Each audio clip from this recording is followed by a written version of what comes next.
Let's take a look at what's new in Warframe for the week starting the 13th of December 2021. It's kind of a big week, but we'll start with Nightwave. Elite Acts is unlock 10 relics and kill the Prophet Taker. Normal Acts, complete 5 different bounties in the Orb Valis, polarize a weapon, companion or Warframe, complete 9 invasion missions of any type, complete 6 different perfect animal captures in the Orb Valis, and find all 3 caches in Sabotage missions.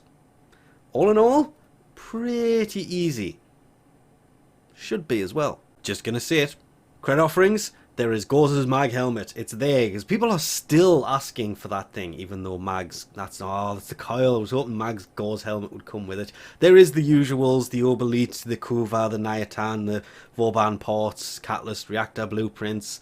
There's a fair few helmets here this week. I was actually looking at this in advance and thinking that's a lot of auras as well as rejuvenation, which is team health regeneration, enemy radar, animal instinct is better, sprint boost allows you to obviously run quicker, physique increases your max health, energy siphon, your energy regenerates over time, and rifle amp that increases your rifle damage by 27%. That one, if you don't have it, is actually becoming more and more of a must, depending on what you're doing, but Animal Instinct instead of that is a definite one. There is the Grinlock Desert Camo skin, the Jules Zoran Daggerak skin, the Maylock Desert Camo skin, the Fragor Brock skin, the Plinks Shock Camo skin, Growl's Thumper Floof, that, to be fair, if that's supposed to be the face, why does it look like the face is on its butt? There is the Wolf Beacon. The only way to get a hold of the Wolf Sledge is to take on the Wolf of Saturn 6, and the only way to get him to spawn is to use one of these in a mission. You can have many, you can only use one per mission. There is the Heat Sword, actually pretty decent. Only melee weapon this time around. I expected more, considering for augments we have the Maylock's 200% damage with 66 minus 66% damage.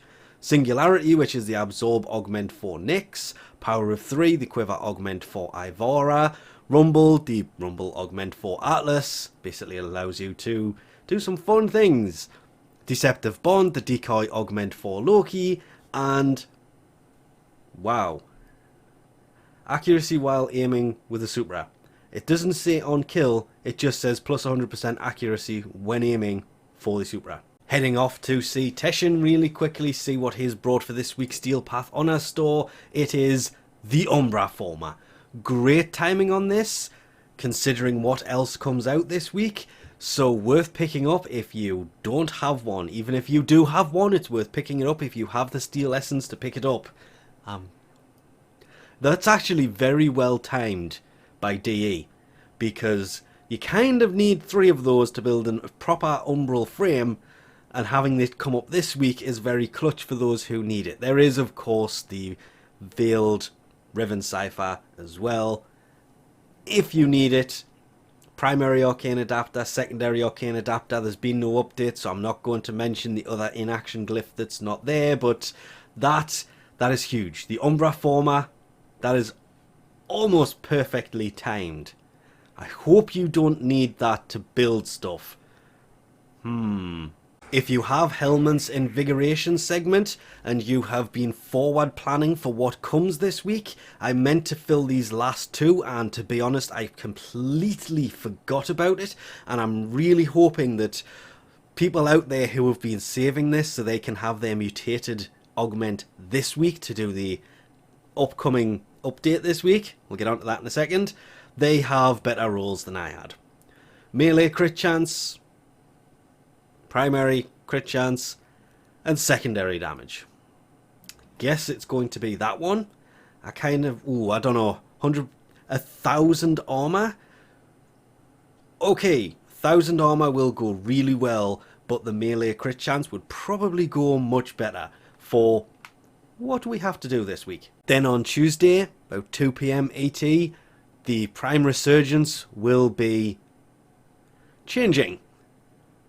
Volt Prime, Loki Prime, Odinata Prime, Boar Prime, and Worm Prime will basically be heading back to away, we'll just put it as that, until the 11th of January, and in their place will be coming, yep, Ash and Vauban. That looks like I'm just going to put it as a hammer, and if that is a certain sniper rifle, yeah, it's about time that actually returned, because that's a pretty decent weapon. But we'll have to see what comes out Tuesday night, 2 PM ET.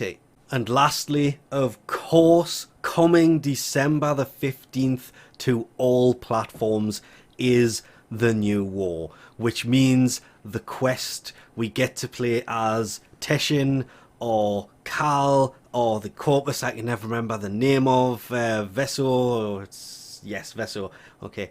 There is new sentient enemies, there's a new Warframe coming this week, there is also Harrow Prime coming this week with the Scourge Prime and the Nell Prime, and I'm kind of regretting not doing my video on Harrow, my second video on Harrow Prime when they did this, because there is an image they missed here that actually shows you the Scourge and the Nell, because the Nell cannot be seen in any of these pictures. Entering the Prime Vault is Ivora Prime, the Baza Prime, the dual-wielding Somati Prime. This is also happening on the 15th when the new war launches, because of course at the same time Nidus's Prime Access is ending, which basically just means you will no longer be able to obtain the Infested Orbiter decoration, or more importantly, I love that thing, his Necromech skin. I know there's a Sandana as well, a bunch of boosters and other stuff, but that Necromech skin looks absolutely amazing, and come Wednesday you will not be able to get it until it is freed from the vault once more in the future. So it's kind of a really big week in Warframe this week, kind of all coming to a head on Wednesday with the new war launching. But we'll leave this off here for now. Thanks for watching, and I'll catch you next time.